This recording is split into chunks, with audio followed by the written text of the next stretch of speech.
You know that little voice in your head, the one that whispers, "You're not good enough," or "You're going to mess this up, so why even try?" Yeah, that voice. We all have it, your so-called inner critic. But here's the kicker. That voice.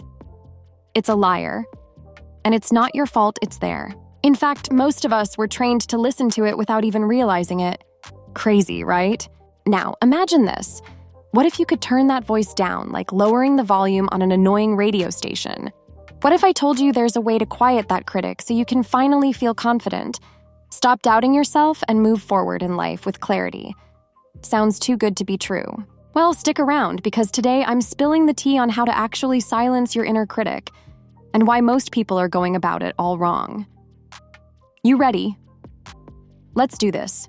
All right. Let's start with the basics. What even is the inner critic? That voice isn't some mystical force. It's part of your brain, specifically your subconscious, designed to keep you safe. It's like your brain's overprotective bestie who doesn't always know what's best for you.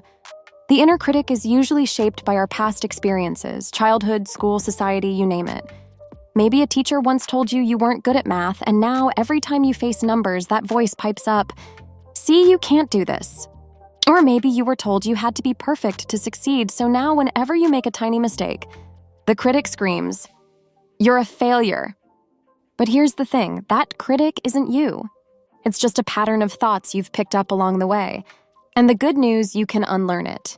Now, let me clear up a huge misconception. Silencing your inner critic isn't about fighting it or trying to shut it up. I mean, have you ever tried to argue with yourself? It's exhausting. Here's the truth nobody tells you. Fighting the critic actually gives it more power. Think about it. The more attention you give something, the bigger it feels, right? So instead of yelling back at that inner voice, what if we tried a different approach? Here's the game changer. You don't silence your inner critic by shutting it out, you silence it by understanding it. Yep, you heard me right. Think of your inner critic like a scared little kid. It's yelling at you because it's afraid. Maybe it's afraid of failure, rejection, or judgment. Instead of being harsh, try this. When that voice speaks up, pause and ask yourself, what is this voice trying to protect me from? For example, if your inner critic says, "You're not good enough to apply for that job," dig deeper. Is it trying to protect you from rejection, failure?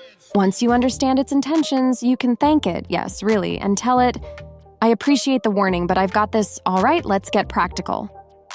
Here are some tools you can use to turn down that inner critic. Name it, give your inner critic a funny or silly name. Something like Debbie Downer or Negative Nancy. When you label it, it's easier to separate it from yourself. Reframe the thought.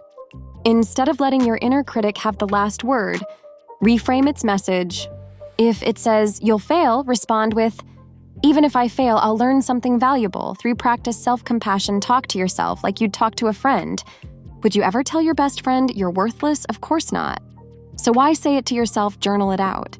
Writing down your thoughts can help you process and challenge them. Plus, it's a great way to notice patterns in your inner critic's messages. Did you know your brain is like a computer? It runs on neural pathways, which are like roads your thoughts travel on. The more you think a certain way, the stronger that road becomes. But here's the kicker. You can build new roads. This is called neuroplasticity. By consistently challenging your inner critic and replacing negative thoughts with positive ones, you're literally rewiring your brain. How cool is that?